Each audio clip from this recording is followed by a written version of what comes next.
Welcome to English with Stories. Learn English through story. She started too late. Episode 1. Everyone was moving forward, and she felt like she was already too late. Her name was Lily. She was 22 years old, but inside she felt stuck. Not physically, but mentally. Every morning, she woke up with the same thought. I'm behind. She opened her phone. Social media. One friend got a new job. Another started a business. Someone else was traveling, living their dream life. She kept scrolling. Picture after picture.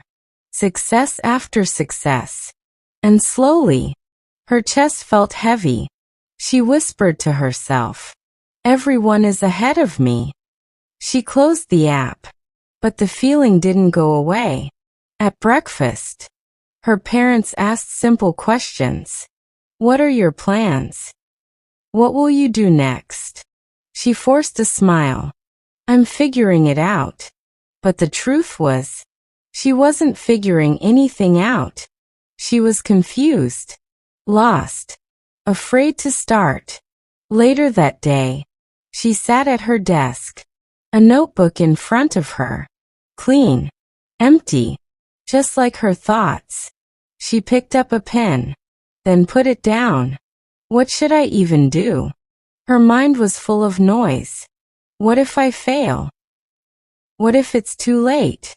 What will people think? The questions didn't stop. So she did what felt easy. She walked away. Days passed. Nothing changed. Her routine became simple. Wake up. Scroll. Think. Delay. Sleep. Again. And again. And again. One evening, she met her old friend Sarah. Sarah looked confident, calm, focused. They sat in a small cafe. Lily asked, "How did you figure everything out?" Sarah smiled. "I didn't." Lily looked confused. Sarah continued, "I just started even when I was scared." Those words stayed with Lily. That night, she couldn't sleep. She kept thinking, what if I'm not late? What if I'm just not starting? She got out of bed. The room was quiet. The clock showed 2:11 a.m. She sat at her desk again. The same notebook. The same empty page. But this time, something felt different. Not confidence. Not clarity. Just a small push. Her hands were slightly shaking. She picked up the pen, took a deep breath, and slowly, she wrote, "I am starting today." She looked at the sentence. It wasn't perfect. It didn't solve her life. But it was real. It was a beginning. The next morning, she didn't feel motivated. Nothing magical happened. But she remembered her sentence. I am starting today. So she did something small. Very small. She watched one learning video. Took a few notes. That's it.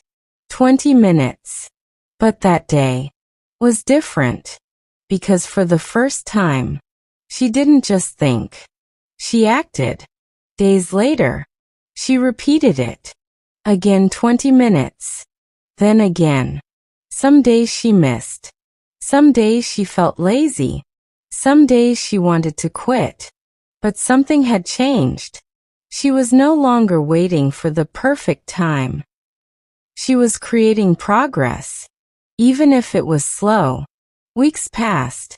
Her notebook was no longer empty. Page by page, it started filling up. Ideas, words, plans. One afternoon, she looked at herself in the mirror. Something felt different. Not her face, not her clothes, but her energy. For the first time, she didn't feel late. She felt in motion. And in that moment, she realized something powerful. She was never late. She was just waiting too long to begin. But her story didn't end there. It had just begun. Because starting? That's easy. But continuing? When no one believes in you, when everything feels against you, that's where the real story begins.